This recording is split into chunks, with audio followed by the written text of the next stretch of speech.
Donc, quand Allah nous dit la course aux richesses, à l'abondance, vous a distrait jusqu'à ce que vous avez visité les tombes, c'est-à-dire que jusqu'à ce que vous êtes mort. Ici, les savants de Tafsir rapportent une parole de Al-Hassan al-Basri, rahimahullah, qui est une parole qui est très importante. Al-Hassan al-Basri, qui est un tabi'i, donc qui a vécu autant des compagnons, radiyallahu anhu, dit La yaghurrannaka kathratu man tara hawlak. Ne sois pas dupé par le nombre de personnes que tu vois autour de toi. Hein. Le nombre de personnes qui te follow, qui te like, qui te suivent, qui sont avec toi. Parce qu'aujourd'hui, on vit dans un monde du paraître. Il faut avoir beaucoup de followers, il faut avoir beaucoup de personnes qui te supportent, beaucoup de personnes autour de toi, connues, reconnues, ainsi de suite. Le Hassan al-Basri, rahimahullah, dit La yaghurrannaka kathratu man tara hawlak.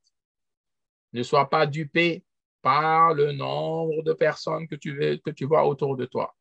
فإنك تموت وحدك وتبعث وحدك وتحاسب وحدك. Sache que tu mourras seul. Tu seras ressuscité seul et tu vas rendre compte de tes œuvres seul. Tes followers ne seront pas là. Chacun pour soi. Même ton épouse, elle te fuira. Tes enfants te fuiront. Chacun pour soi. Chacun sera préoccupé par sa propre personne. Donc là-bas, il n'y a pas de like ma vidéo, like mon statut, like ceci, like cela. Je vais avoir du monde derrière moi qui me supporte, qui sont avec moi. C'est de la duperie totale. Tu mourras seul. Tu seras ressuscité seul. Tu rendras compte devant Allah seul. Donc, pense à ce qui te sera bénéfique le jour où tu seras seul dans ta tombe. Pas d'amis qui rentrera dans la tombe avec toi.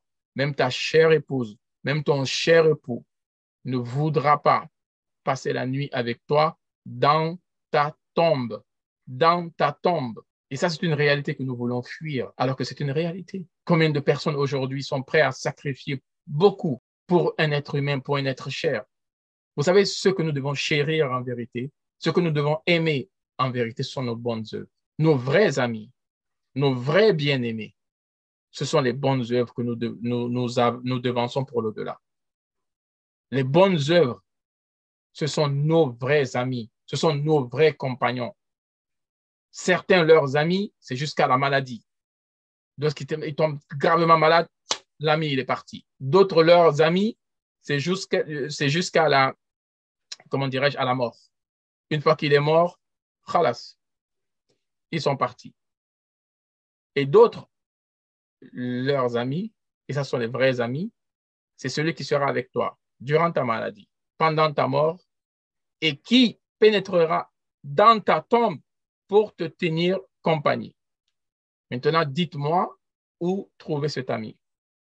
L'ami qui acceptera de pénétrer dans ta tombe avec toi.